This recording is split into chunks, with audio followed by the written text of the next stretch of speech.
বন্ধুরা ঘড়ির কাঁটায় এখন বাজছে ঠিক রাত্রি কটা বাজছে? 9:40 বাজছে। আজকে আমাদের একটা নিজস্ব গেট টুগেদার হবে, কারণ আমার 5 লাখ পরিবার হয়েছে, সৌম্য ভাইয়ের প্রায় দুটো মিলে 50,000 পরিবার হয়ে গেছে। সেই জন্য আমেরিকান দাদাকে ডেকেছি, একটা গেট টুগেদার হচ্ছে। আর তোমরাও আমার গাড়ির আপডেট চাইছিলে যে বাইকটা কীরকম কী রয়েছে। এই হচ্ছে আমার বাইক, প্রায় 1 বছর হয়ে গেছে, ঠিক আছে। অ্যাপাচি RTR এরকম লোগো লাগিয়ে রেখেছি। ওকে, সিতিয়া স্টোরি, ফেসবুক, ইউটিউব। চলো দাদা একটু চালাও আমার বাইক। আমেরিকান দাদা চালাচ্ছে আমার বাইক। তো তোমরাও দেখতে চাইছিলে যে বাইকটা কীরকম কী চলছে, তো মোটামুটি বাইকটা এখন ঠিকঠাকই চলছে। চলো, আমেরিকান দাদা চালাচ্ছে আমার সেই 1 বছরের পুরনো লাল লাল বাইক। হ্যাঁ চলো, না সব ঠিক আছে দাদা। এটা টানো টানো টানো, হ্যাঁ মারো, সেলফ মারো।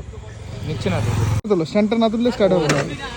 স্ট্যান্ডটা না তুললে কি ভাই, দাদা দাদার সঙ্গে ঘুরে আসি। চলো দাদা। চলো দাদা।